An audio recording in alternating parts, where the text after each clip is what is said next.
കല്യാണ പല്ലക്ക്. ഒരു രാത്രി മുഴുവനും ഉറങ്ങാതെ തിരിഞ്ഞും മറിഞ്ഞും കിടക്കുന്നത് കൊണ്ടാണോന്നറിയില്ല.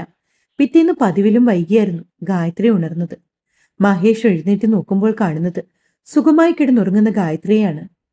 എന്തോ അവളുടെ ആ ഉറക്കം കണ്ടപ്പോ അവനവളെ വിളിച്ചുണർത്താൻ തോന്നിയില്ല.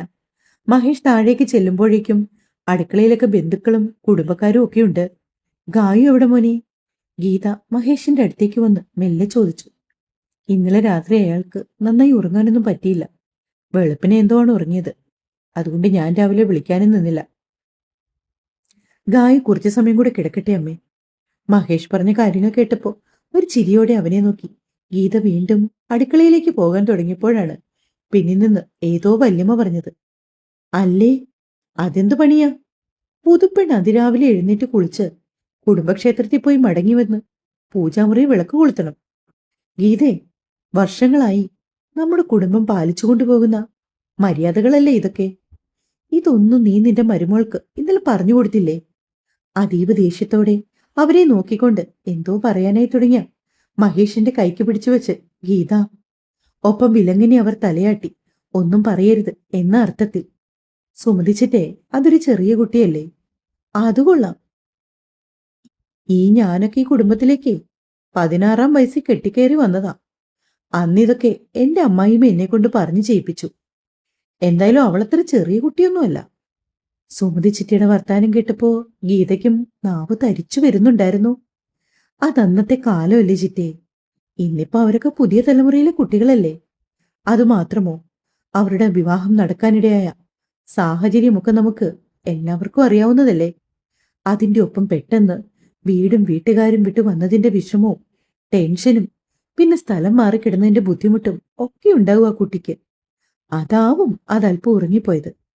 അല്ലേ തന്നെ എനിക്ക് ഇങ്ങനത്തെ പഴമക്കാരുടെ വിശ്വാസങ്ങളിലൊന്നും വലിയ വിശ്വാസങ്ങളിലൊന്നും വലിയ മതിപ്പില്ല.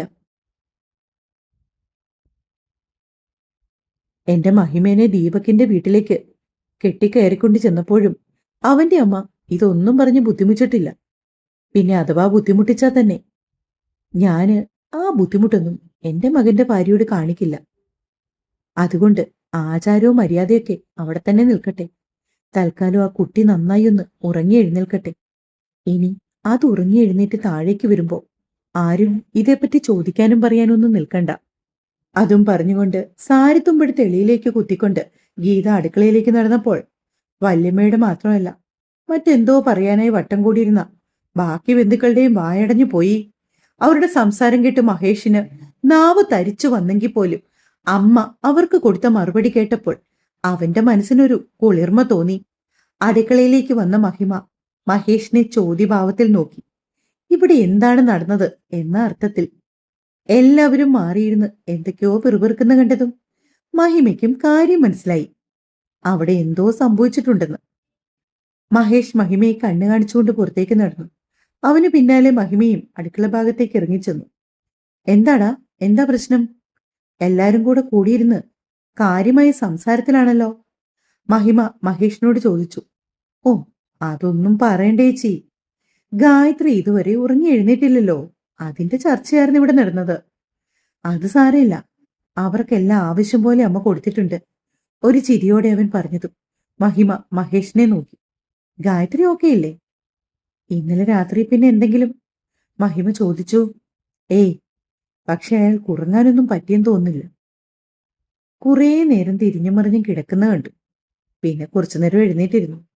ഞാൻ പിന്നെ കൂടുതലൊന്നും ചോദിച്ച് ബുദ്ധിമുട്ടിക്കാൻ നിന്നില്ല. മഹേഷ് പറഞ്ഞതും മഹിമ അവനെ തന്നെ നോക്കി നിന്നു. ആ, അതെന്തായാലും നന്നായി.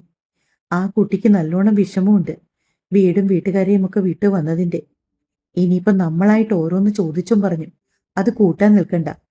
പറ്റുമെങ്കിൽ നീ ഗായു എഴുന്നേറ്റതിന് ശേഷം ക്ഷേത്രത്തിലും പോയി അവളുടെ വീട്ടിലും കൂടി ഒന്ന് കയറിയിട്ട് വാ. തൽക്കാലം ഇവിടെയുള്ള ആരോടും ഇതൊന്നും പറയാൻ നിൽക്കണ്ട.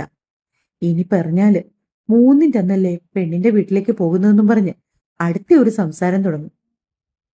എന്തിനാണ് അതൊക്കെ? നീ ജസ്റ്റ് അമ്പലത്തിൽ പോയിട്ട് വരുന്ന വഴി അവളെയും കൂട്ടി വീട്ടിൽ കയറി മാഷിനെയൊക്കെ ഒന്ന് കണ്ട് കുറച്ചു നേരം അവിടെ ഇരുന്നിട്ടൊക്കെ വാ. ഞാനും അതേപ്പറ്റി ആലോചിക്കുമായിരുന്നു ചേച്ചി. അതിനാ കുട്ടി ആദ്യം എഴുന്നേക്കണ്ടേ? മഹേഷ് ആലോചനയോടെ പറഞ്ഞു. സമയമൊന്നും ആയില്ലല്ലോ. കുറച്ചു നേരം കൂടി കഴിയുമ്പോൾ അവൾ തന്നെത്താൻ എണീക്കും. ഇരുവരും അകത്തേക്ക് കയറി ഫ്രഷ് ആകാനും മറ്റുമായി മഹേഷ് മുറിയിലേക്ക് ചെല്ലുമ്പോൾ കണ്ട കാഴ്ച, കണ്ണൻ തിരുമ്മി എഴുന്നേറ്റിരിക്കുന്ന ഗായത്രിയാണ്.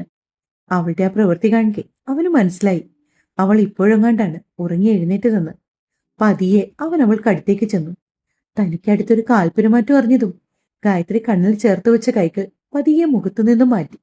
തൊട്ടു മുൻപിൽ മഹേഷിനെ കണ്ടപ്പോ അതുവരെ ഇല്ലാതിരുന്ന ഒരു പരിഭ്രമം അവളെ ബാധിച്ചു. പിന്നെ തന്നെ സംബന്ധിച്ചിടത്തോളം ഈ 6:06 എന്നൊക്കെ പറയുന്നത് നേരത്തെയാണ്. വീട്ടിൽ താൻ ഉണരുന്നത് പോലും 8 മണിക്കാണ്. പക്ഷേ ഇവിടെ ഇത് പറ്റില്ലല്ലോ. ഈശ്വര, ഇനി താൻ താമസിച്ചുണർന്നതുകൊണ്ട് ഈ ചേട്ടൻ എന്തേലും പറയുമോ?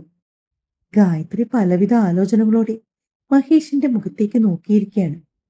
എന്തുപറ്റി ഗായു, താൻ ഓക്കെയല്ലേ? അവൾക്കടുത്തേക്ക് വന്നുകൊണ്ട് മഹേഷ് ആദ്യമേ ചോദിച്ചത് അതായിരുന്നു. എന്തോ മഹേഷിന്റെ ചോദ്യം കേട്ടപ്പോ ഗായത്രിയുടെ മനസ്സിൽ ഒരു തണുപ്പ് പടർന്നു. അവൾ അവനെ നോക്കി തലകുലുക്കി.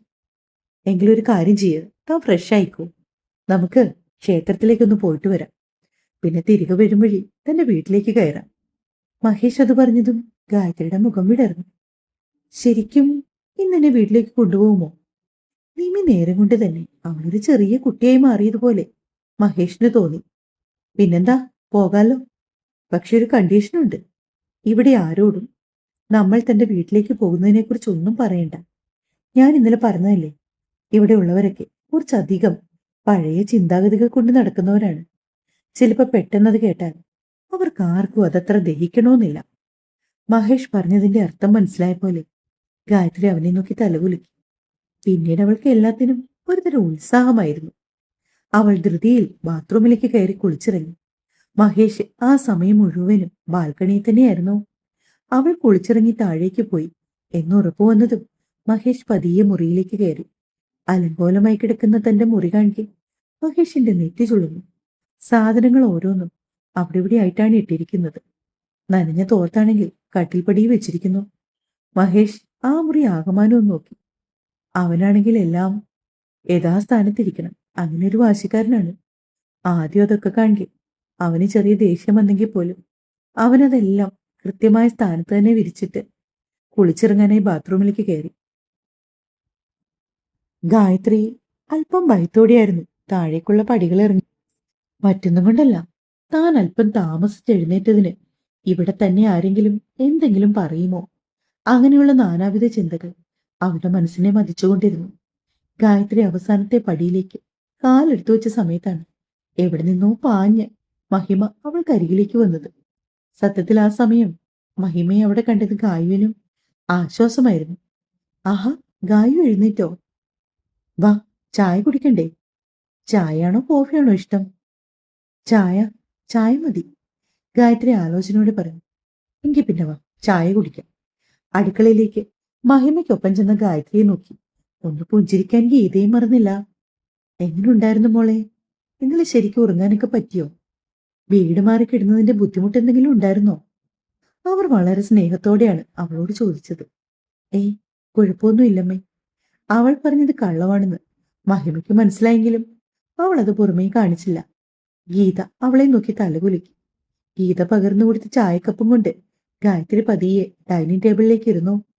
അവിടെ ആയിട്ടിരുന്ന വല്യമ്മമാരൊക്കെ അവളെ സൂക്ഷിച്ചു നോക്കുന്നുണ്ടായിരുന്നു. ഇന്നലെ രാത്രിയില് അവർക്കിടയിൽ എന്തെങ്കിലും നടന്നോ എന്ന് കണ്ടുപിടിക്കാനുള്ള നോട്ടമായിരുന്നു അത്. ഗായത്രിക്കാണെങ്കിൽ അതൊന്നും മനസ്സിലായില്ല. എന്നാൽ അവൾക്കടുത്ത് നിന്ന മഹിമയ്ക്ക് കാര്യം കൃത്യമായി പിടികിട്ടി. ഗായു, നമ്മുടെ വീട്ടിലെ പച്ചക്കറിത്തോട്ടൊന്നും കണ്ടിട്ടില്ലല്ലോ? ഇല്ല ചേച്ചി. എങ്കിൽ പിന്നെ വാ, നമുക്കെല്ലാം ഒന്ന് ചുറ്റി നടന്ന് കാണാം.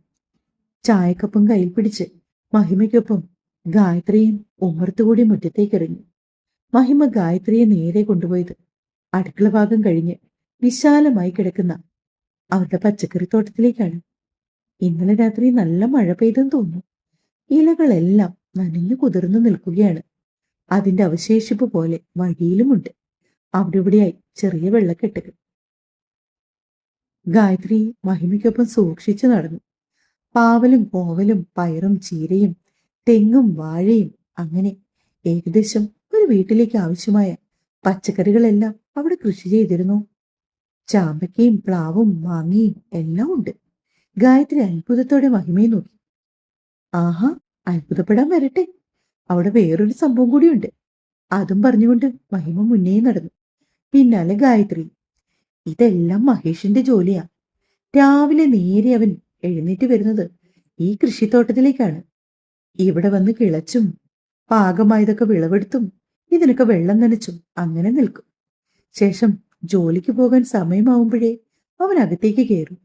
വൈകിട്ട് വന്നാലും അതുപോലെ തന്നെ.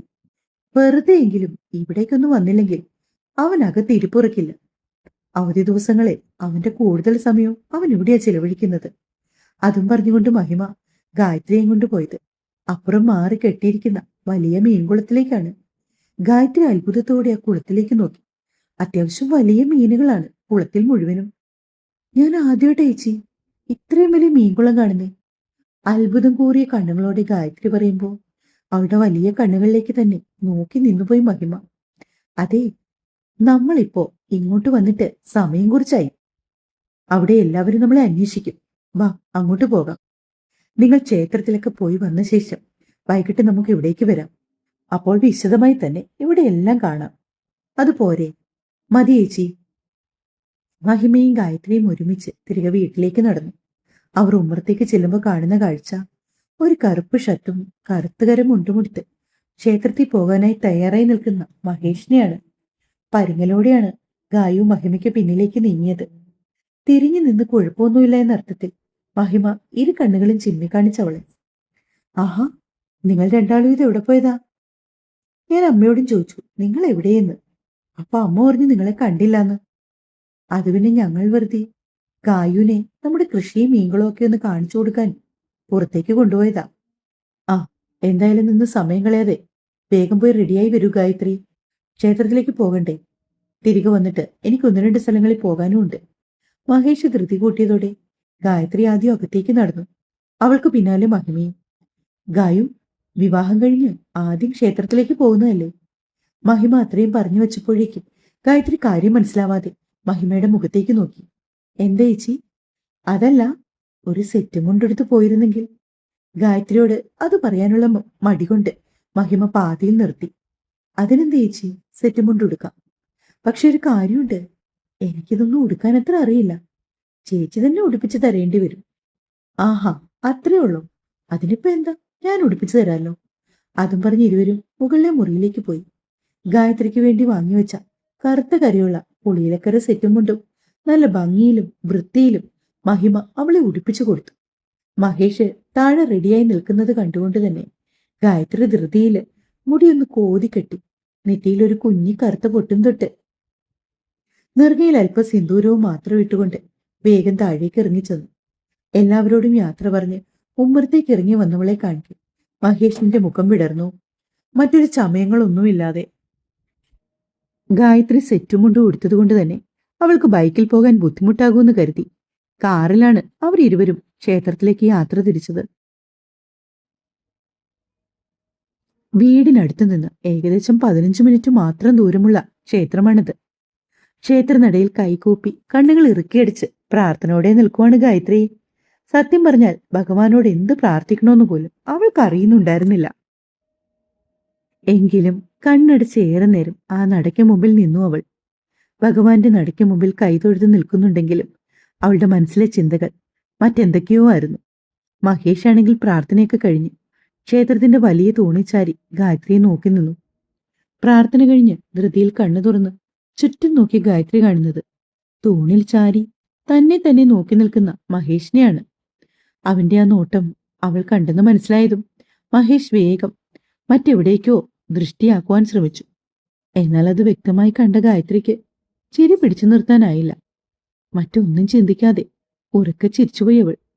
പെട്ടെന്ന് അബദ്ധം പിടിഞ്ഞതുപോലെ ചുറ്റും നോക്കുമ്പോ ക്ഷേത്രത്തിൽ അങ്ങിങ്ങായി നിന്ന മുഴുവൻ ആളുകളുടെയും ശ്രദ്ധ അവളിലായിരുന്നു. വലങ്കൈ കൊണ്ട് ചെറുതായി തലയ്ക്ക് കൂട്ടി ധൃതിപ്പെട്ട് മഹേഷിന്റെ അടുത്തേക്ക് അവൾ നടന്നു വന്നു. താൻ എന്തിനാണ് ഇങ്ങനെ ചിരിച്ചതെന്ന് അവൾ ഒരു നിമിഷം ഓർത്തുപോയി. ചേ, ആളുകൾ ഓർക്കും തനിക്ക് വട്ടാണെന്ന്. ഡോ, പോകാം. മഹി ചോദിച്ചപ്പോ അവൾ തലകുലുക്കി. അവന്റെ പിന്നാലെ കോവിലിന്റെ ഉള്ളിൽ നിന്നും അവളും പുറത്തേക്ക് നടന്നു. തുടരും.